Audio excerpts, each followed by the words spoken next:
Hello, everybody. It's Scott Robertson, Jerry Hobble here, and it Hey, is Monday. So we're happy to be here with you on this Monday. Hope you guys had a great weekend, and we are. It's just going to be Jerry and I today. Jerry, you mentioned that we're getting closer than ever to the 500 mark on the OpenGOTO community. that's right. What's our status right now? So over the weekend on Friday we had a good show and we had 6 people join in one day. Oh, that's great. So it boosted us up to within 5 and one person has left since then and so we're 6 away right now and so I originally thought it might be Friday before we get there and then it would be next week before Right. we would announce it, but now it looks like it's going to be this week that Woohoo! we're going to be giving away the 500 prize. Have to get new applause stuff. Yeah, right. Anyways, well, that's awesome. So we took kind of a poll from our listeners and to see which eyepiece, 100-degree eyepiece they wanted. And so to me, I think it was kind of a toss up between the 14 millimeter and the 20 millimeter. Some people had, one guy mentioned about his Comet Hunter and, that would be a perfect eyepiece for it. Other people wanted that 14. They're both great eyepieces. So this is what we're going to do. The winner for that day, and Jerry will pick the question, but the winner for that day will get to choose between the 14 or the 20. So I think that would make it the fairest situation of all. Let me bring up a web page for those 2 eyepieces. Okay? See if I can find it. See if I know where they at. I'll share my desktop here in a second. Sure. Our listeners so far today, we've got um, Richard Grace, Astro Beards here. We got Wolfgang from Germany. Thanks, Guy. You guys, thanks for tuning in every time. James, the astrophotographer, Dusty Haskins, Ansel Puri, Dave Connolly, Nico Rocha, Mr. Thumb 30, Cesar Brolo from Argentina, uh, and Terry Larriman. Everybody's watching, so that's great. And we got people in the background too. Of course, you don't have to comment, but It's great to get your questions and comments. And, we're going to be giving away something today too. So you're going to want to participate in that if you can. Here's the 14. Okay. Oh, yeah. Now the backstory on the 14 is that it was Explore Scientific's first designed eyepiece. I'd had a series of eyepieces before, but I was using an existing line of products that were out there. So this one completely from the ground up, redesigned, 100-degree apparent field of view, and just was a great performer. We took it to the Winter Star Party. I think it was in 2009, when I took that out. Mm-hmm. And the Winter Star Party happens in February, and it was a big hit. They looked through the prototype of this eyepiece. And it was before it was waterproof. So I came back with some changes. Kind of a classic barrel design, a nice rubber grip, and it was the first waterproof eyepiece to make it onto the market. These eyepieces are tested once they're purged. They're tested under 1 meter of water for 30 minutes. So they absolutely have to pass that waterproof test to be declared waterproof. And it's been a great benefit. Very easy to clean, and they never fog up on the inside, unless you break the seal. You can break the seal. Yeah, right. but we don't recommend that. So No. right. Okay, and then the 20 millimeter, which you can just click on there. Yeah, there's the 20. The 20 millimeter was the first eyepiece made in 100-degree apparent field that was longer than the. I think Telview had a 17 millimeter out there at that time, and I introduced the 20 at the Astronomical League convention just before they introduced their 21. So we were the first to achieve that longer focal length. I was then told there is another eyepiece out there, the 25, which you could show. The 25 millimeter was an eyepiece that I was told would be impossible to make. I was told It's the impossible eyepiece. The impossible eyepiece. That's right. It's a 2-inch, 25 millimeter, 100-degree apparent field eyepiece, and so I use that eyepiece quite a bit myself. I really love the focal length and the huge apparent field, long eye relief. It's a great eyepiece.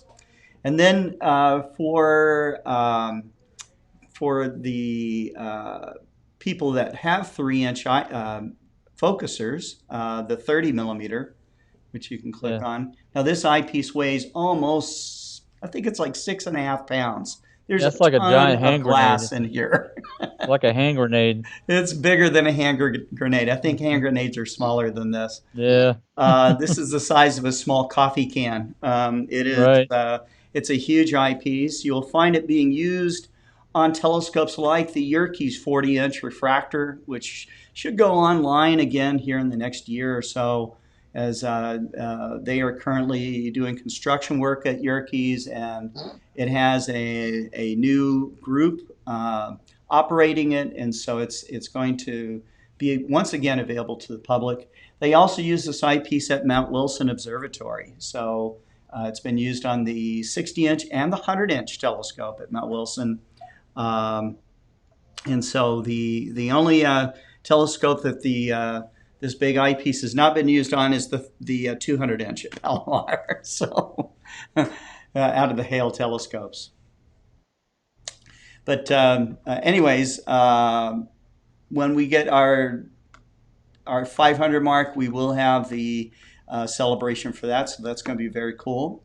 But just so that people can get started on it, Jerry, let's do this at the beginning of the show. Okay. We're going to give away a small door prize today. It'll be the Wilturian double-sided planisphere. Um, what will be the question of the day? Let me see if I can come up with something from the forum, like we always like to do. You'll have to be on the forum and be Yeah. subscribed to it to answer the question. Um, let's see. There was a let's all right. So we're going to talk about one of the things we're going to talk about is the recent photography that's been submitted to the forum this Mm-hmm. week. Mm-hmm. And I'm going to ask, let's see,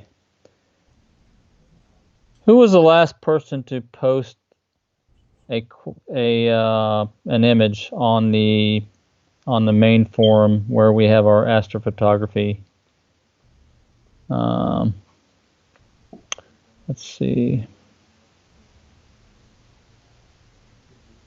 Actually, looks like,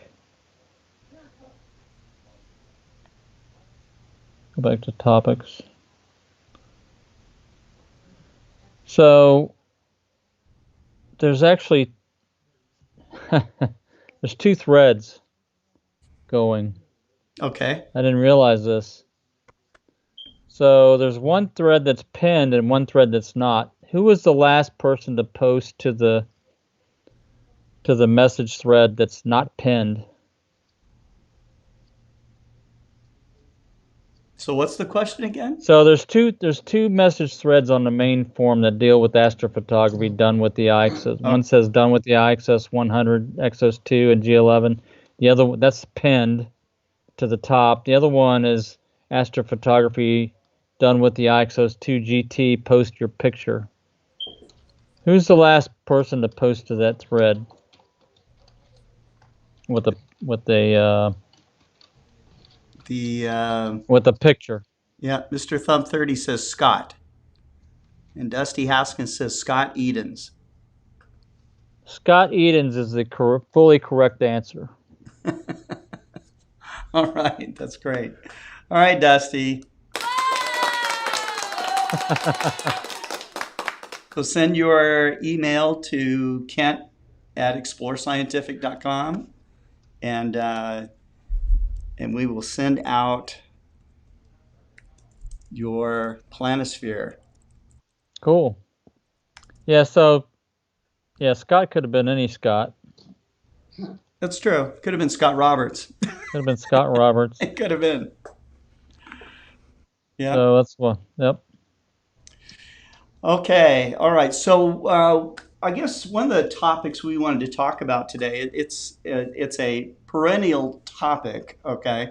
Mm-hmm. But it is the importance of balance on your scope. And I think we had a couple of comments recently on the forum.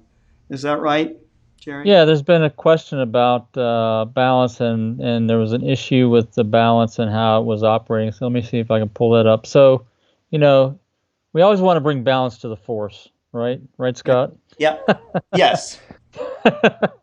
That's what Darth Vader did. So we need to get our Darth Vader on our mounts to bring balance Get to your the Darth force. Vader on. Yeah. So let me see here. See if I can find this thread.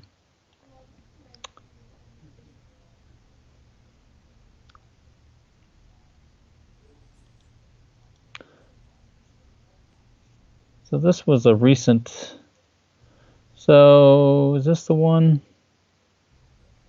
There's two questions we're going to talk about. One is slewing. The other one is the RA axis issues. So this is. Let me go to the top. Get to the top. This was a question that was on the main forum. It's the title is RA axis issues, and it's Justin Balo is our customer. Okay. I don't know if he's on. Who's on the audience today? Who's in the audience today? Well, I didn't see Justin. I But think you talked. don't think he's not on there. So He might. I mean, there's lots of other people watching right now that are not commenting. So, right. So let me see if I can boil his question down. okay. He said he balanced his scope the best he could. He's got the clutch fully unlocked. Okay. Okay. And And he has when what kind of mount? What kind of mount does he have? he's got an XS2 Okay. PMC-Eight, That's so. All right. and he puts the counterweight bar horizontal to balance, right? He releases lock. He's Releases all the lock way, all the right? way, and But he's got he that. thinks it's got it balanced, but then it moves. Then it moves down a little bit and tilts. Okay. All So right. it tilts a So, little, like 10 degrees, or he says it goes from like horizontal down to 11 and 5 o'clock. You know how it's at an angle. okay. So Um, I have this setting up here on my desk. And if you release the locks, you should be able to release it in declination and right ascension, and it should be able to stay pretty wherever you put it. forever. Okay, you can see it's moving a tiny little bit in deck.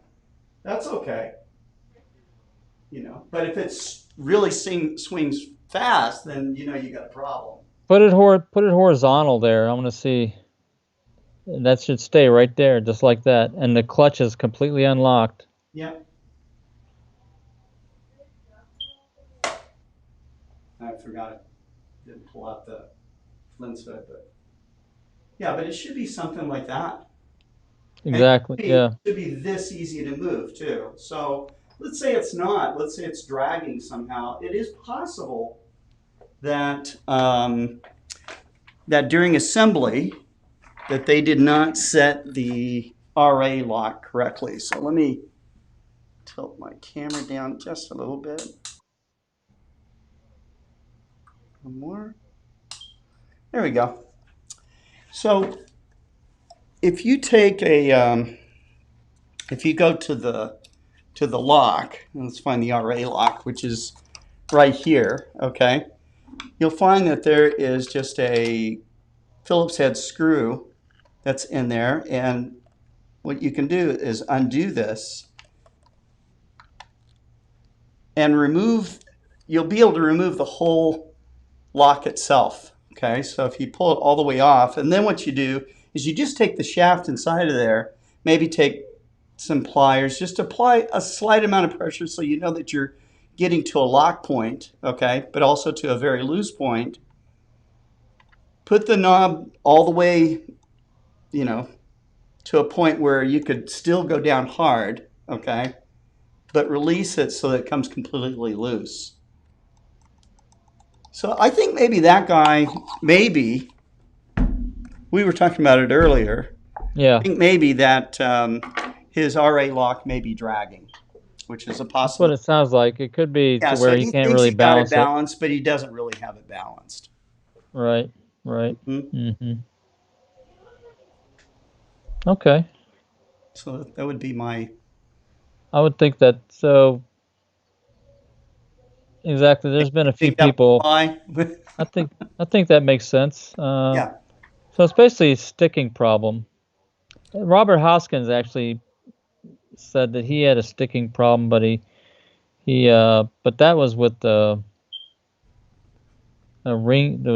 his mesh. He was thinking it was that, but I don't know what that relates to the clutch. No, But they're totally separate. Yeah, the RA, the crown gear and the worm wheel. I mean, they're not involved in this part at all.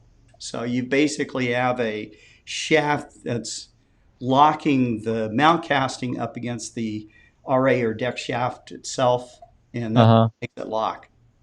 right, right. So that's what we suggest. If you have a problem like you don't think you can balance it correctly, or it seems like it's not easy to balance, then make sure your clutch is loose when you loosen it like that by adjusting it.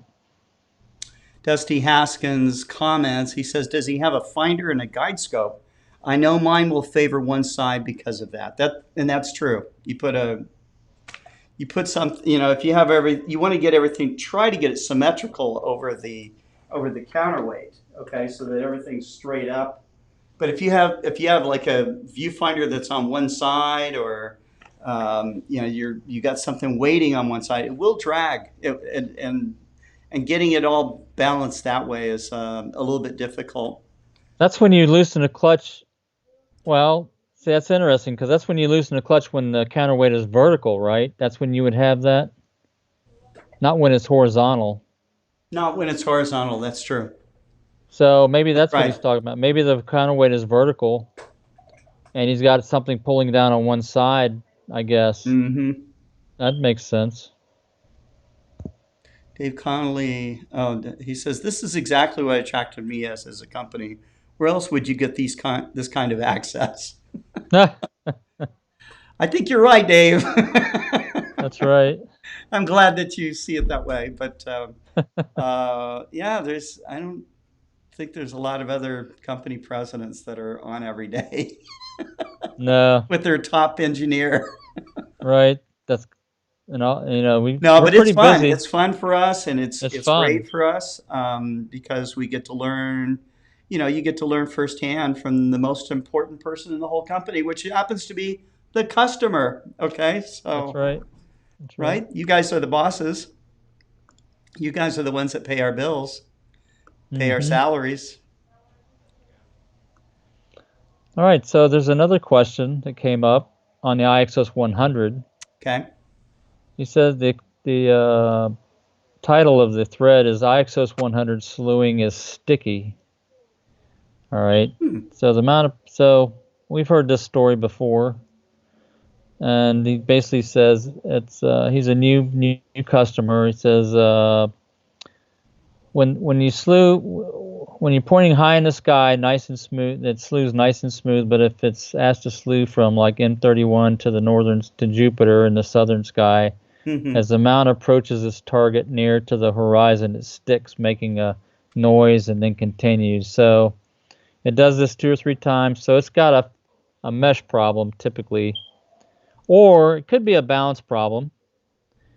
Typically, if you the assumption is you balanced it correctly. So if it still does it, then it would be a mesh problem. But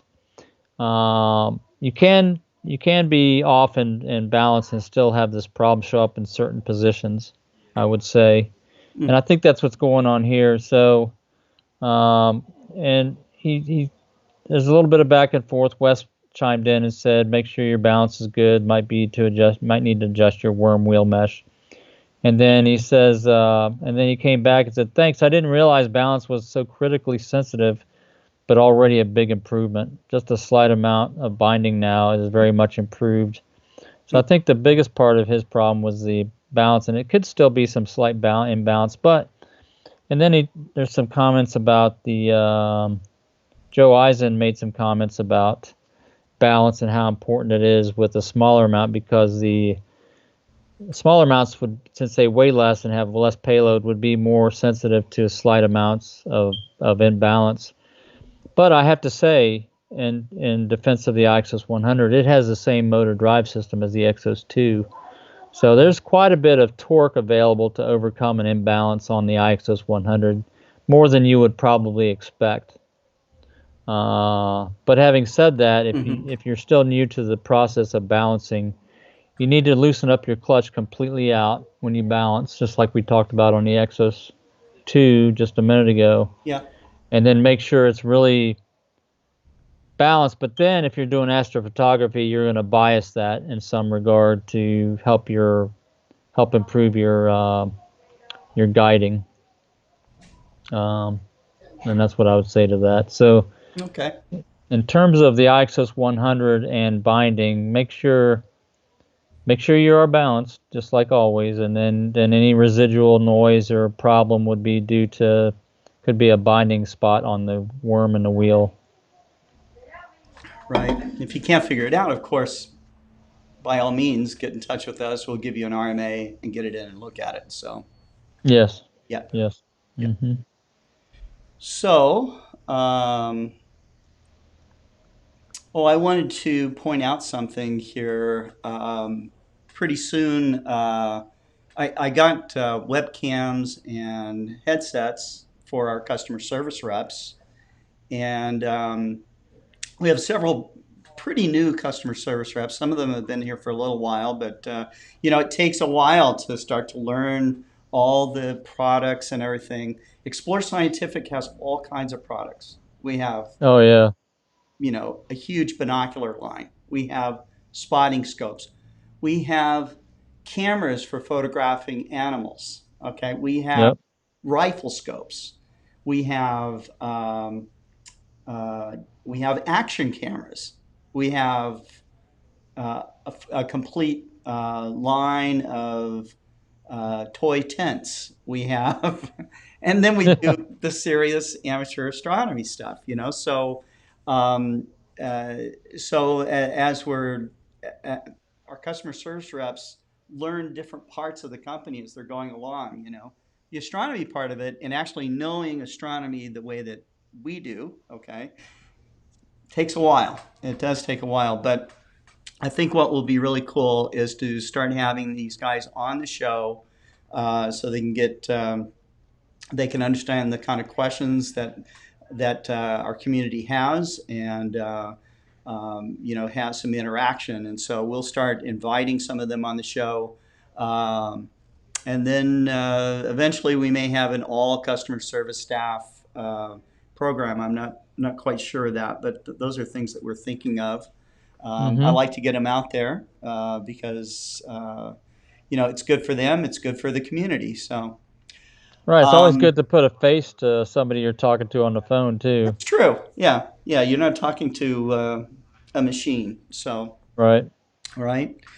Who else do we have with us today? I think I left off at Terry Lehrman, but Jenny Bedell Shelley is with us. Oh, Jenny. Hmm. Richard Lighthill's with us. Chuck Sta is with us. And who else?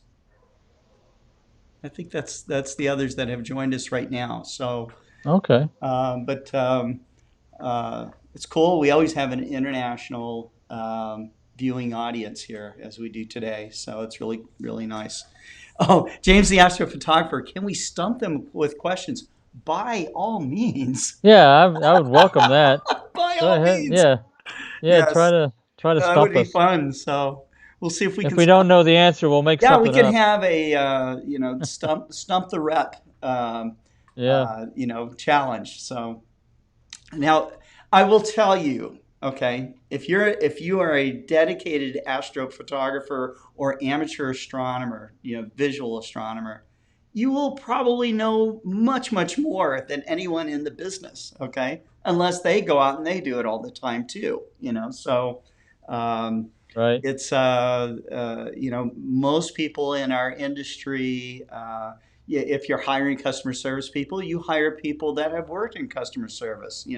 Maybe they've worked on customer service with telephones, or you don't know what. Okay, but they know how to do the process of customer service.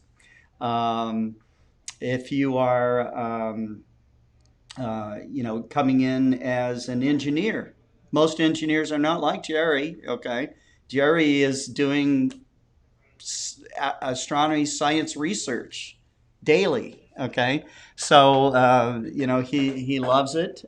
He's designed our PMC-8 system. He's very involved with the community and does tons of outreach. So that's a very unusual kind of person. And but most of the engineers out there, maybe they're mechanical engineers or electronics engineers. They don't really get into it too much.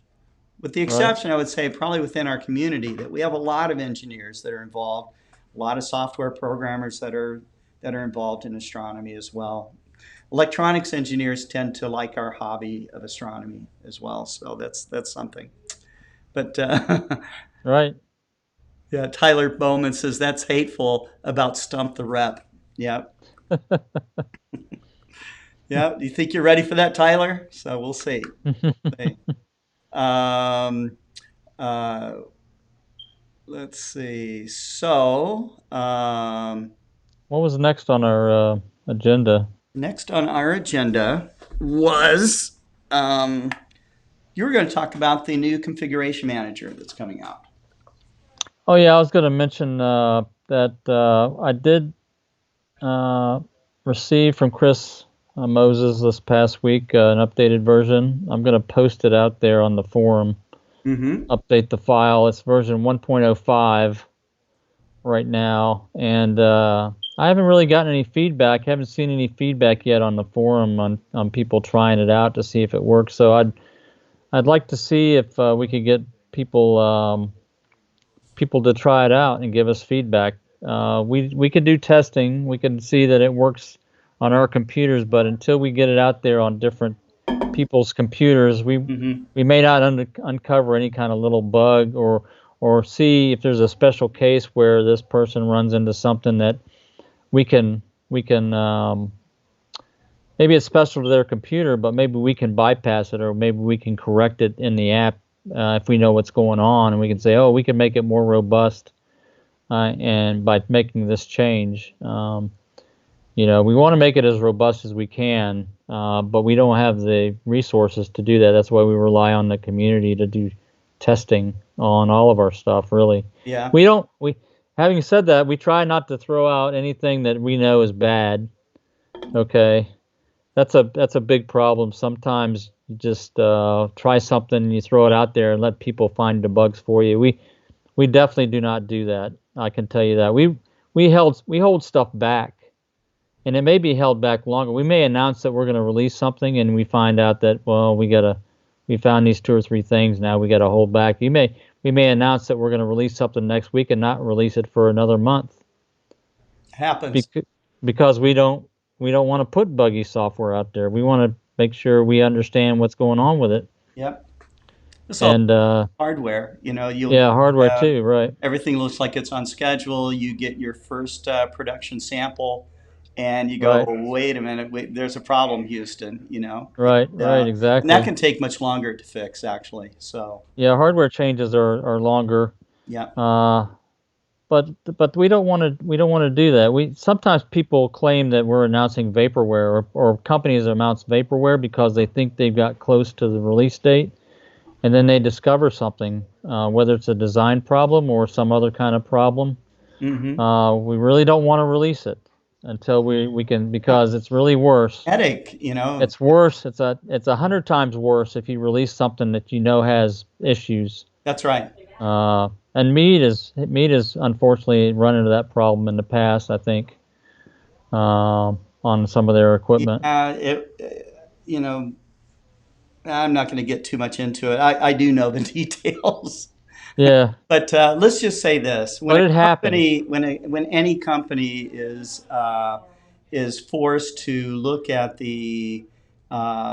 their dollars that are going out the door, okay, and they would like to hit a mark, but have to hit a mark, okay, have to for whatever reason, there can be a lot of errors in judgment on that kind of thing. So, and so it's much better way better to be transparent, say, hey, we got a problem. We're not going to release it right now. We're going to fix this problem. When it's fixed, we're confident, out it goes. That's right. the deal, So, right. Yeah. Before we go too much further here, too, Jerry, there were some other comments here about mount sticking and stuff like that. Jenny did mention about cable snag could be a problem. Some right. people Yes. realize that they're getting a cable snag. Richard Lighthill says, gotta go, but just have to say that ES is going the extra mile with these episodes. Thank you. Thank you, Richard. Chalk says, with the Exos 2, I can't fully release the RA clutch as it catches on the plastic casing. Is that normal? No, it's not normal, Chalk. So what you need to do is take your Phillips head screwdriver, go in and unscrew the screw all the way out, wiggle off the lock, and put it in a position where you can unlock it and fully lock it, and then tighten it back down, and you'll be good. So Um, and what else we got here?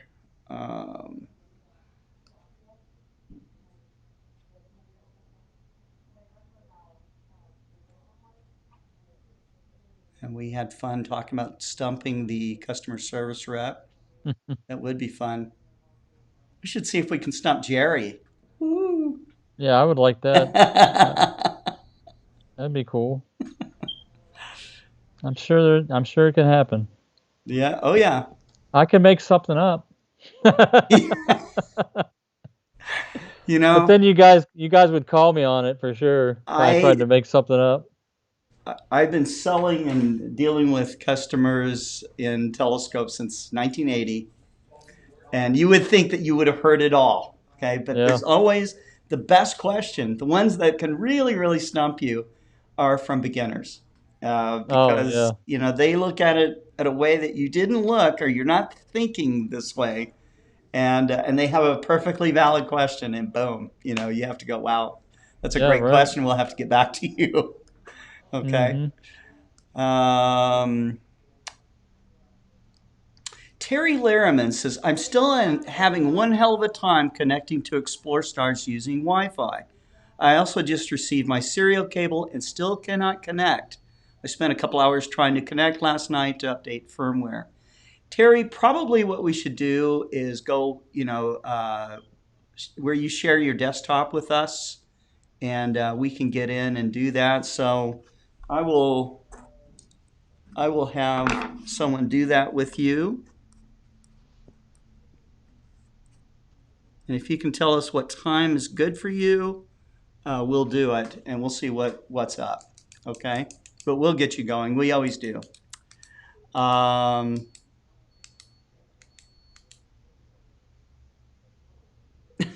Astro Beard says better than gas station sushi. Wow. Is that like Yes. like over by the Oh man. sandwiches that have been sitting there for a week? Yeah, and the deviled eggs. Oh yeah, the pickled pig's feet. Yeah. That's right. Hmm. That's right. Oh man, the stuff I've seen in gas stations on my trips to star parties. Wow. Okay. The weirdest gas station we stopped at was an alien one out in Nevada. Oh yeah. Yeah, they had other things too that I won't go into, but yeah, Nevada is the Wild West. It is. Um, Kent was supposed to get in touch with me. Guess he has a lot on his plate. Kent is taking over a sales position, Terry. So I do apologize that that hasn't happened yet, but we will make it happen. Um, so I will talk to him as soon as we get done with the show. Um, and what else did we have today? We had We were gonna do show some of the recent photographs and some of the things sure. that was related to the. So I'm gonna share my screen again.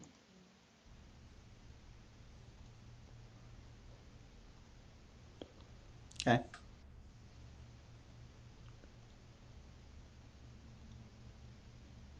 And I'll go back to the astrophotography. I'm gonna have to merge these two. I think I'm gonna merge this one into the main one.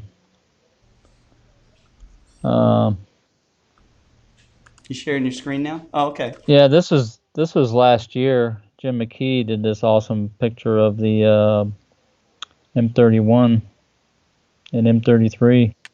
Beautiful. I'm gonna switch the date. So now Dave Cherry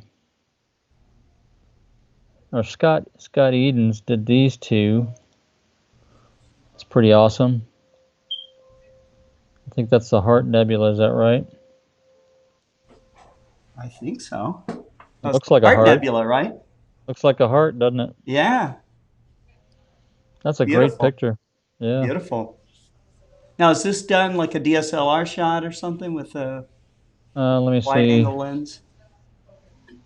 Canon T3i. Yep, it's a Mm-hmm. 60 millimeter guide scope and camera. Wow. Both. Stellarium. Uh-huh. Yeah, and then here's his Here's his M51. That's awesome. M31. Yep. Or M31, I'm sorry. M51's a Whirlpool. Oh, I know some things about deep sky objects. I don't do a lot, but what's that? I said I don't do a lot of deep sky imaging, but I know some of the You know numbers. some of them. That's Yeah. right. Here's here's Bill Black did a couple of things. I don't know how well that shows up. Let me enlarge it a little bit. Nice. I don't know if I can make it. Yeah, there we go. This is does he say what they are? What is that? Thor's helmet Oh yeah. Okay. is this one. Yeah. And this is what galaxy is that? What did he say? That's M51. That's sideways. I guess so. Yeah, there it is. That's M51. Yeah. I don't typically see it in this. It's 90 degrees to where I normally see it. So that's cool. That's Bill Black. Good job, Bill. What else do we have? Jagannath. It's fun to see the shots here. Yeah. This is Mm-hmm. M101, the Pinwheel Galaxy. This is with I don't know what mount. Wow, look at that. Yeah, that's very nice. I don't know. See It the says regions in there. Beautiful. mm-hmm. I keep scrolling back and forth trying to see if I can figure out this. I guess this is the Exos 2. I guess this thread is the Exos That's 2. M101. Okay, so Yep. Here's M1, yeah, Crab Nebula. Crab Nebula. Yep. Still That's one of my Bill. favorite astrophotographs sequences of all time was that guy who did a 10-year time lapse of the Yep. Crab Nebula. Exactly. Yep. And Yep. it's just it's incredible. You can see it spinning, you can see it expanding. This is Yeah. a supernova explosion that's still happening, Yeah. from That's awesome. 1054 AD. Anytime you can demonstrate that the deep sky objects are changing in Yeah. some way, that's really special. Oh yeah.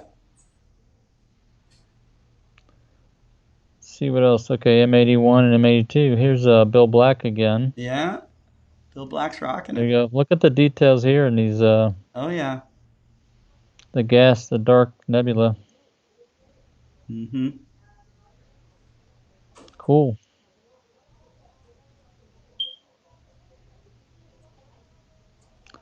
Oh, this is Omar Rahman. Omar. Okay. Says talking about his guiding that he got, and Yeah. that's Thor's helmet again. Wow. Oh, now That's you can really really nice. see, the horns and Yeah, right. yeah. Yeah, yeah. Cool. Let me go back to the other thread. I want to show you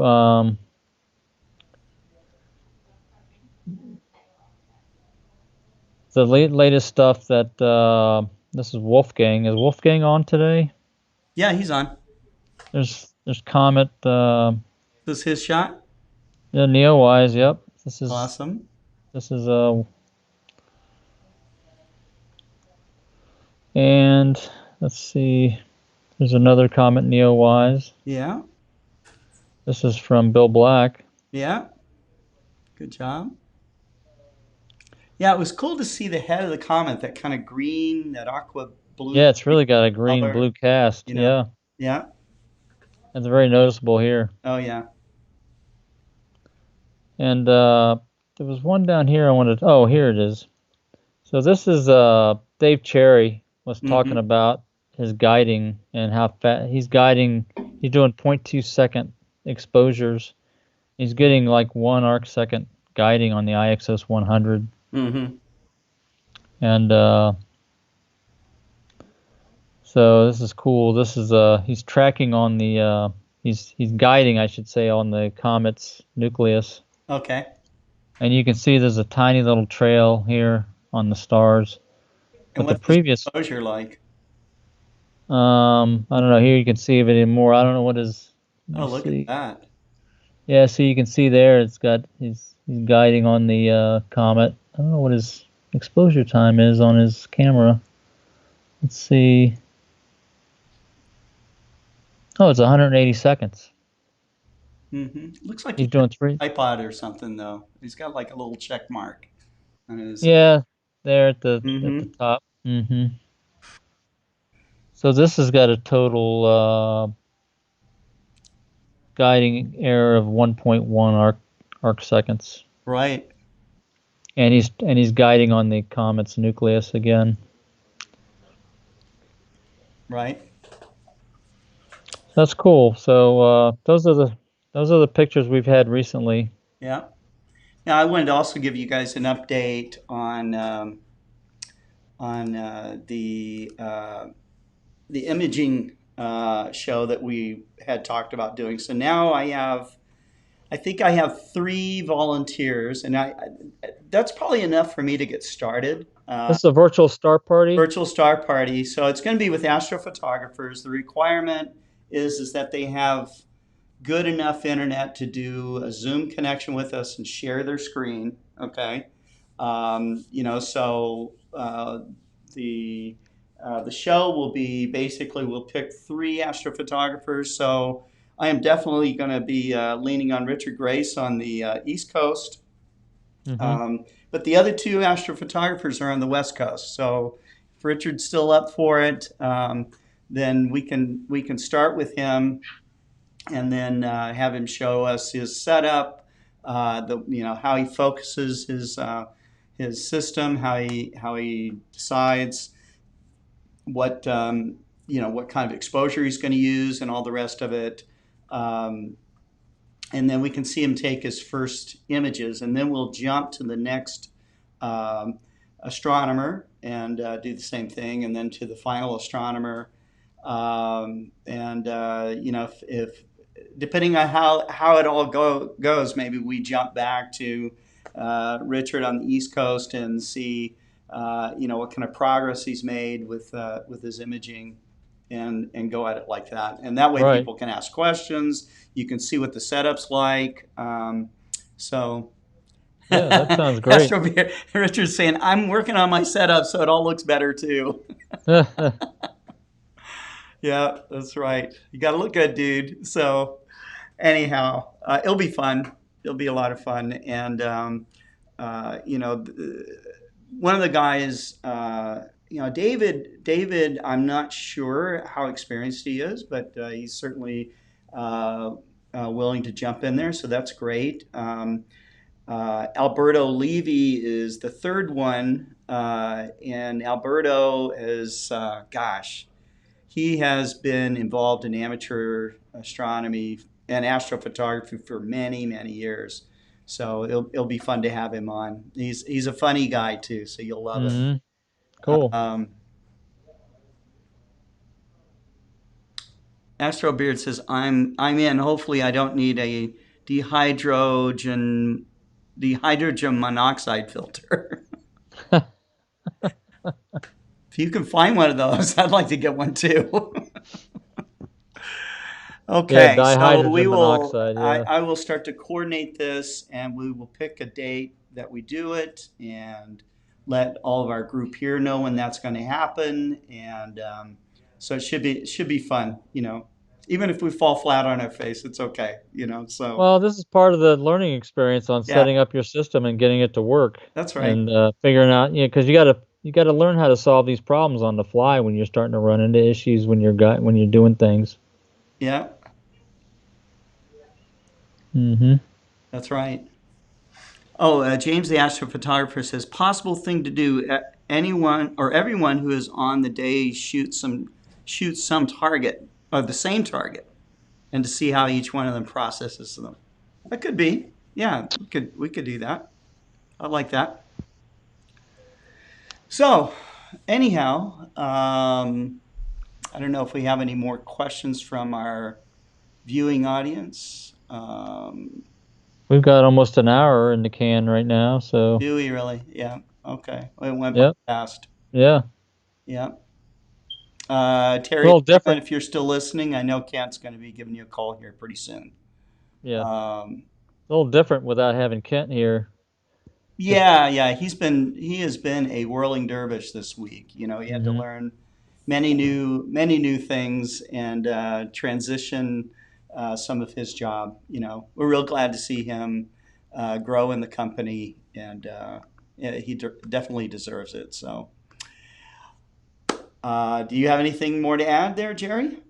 No, just want to make sure people, like and subscribe to our Yep. channel. Share, like, Share, like, and subscribe. subscribe. Yep. Yep.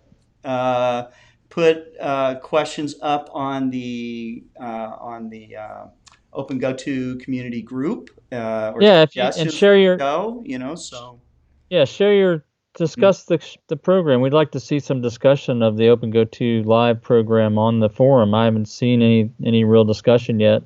yeah. So Also, if this you guys happens right here, but right, but let people know that it's out there, that you like it, and they need to come and right. That's right. join us.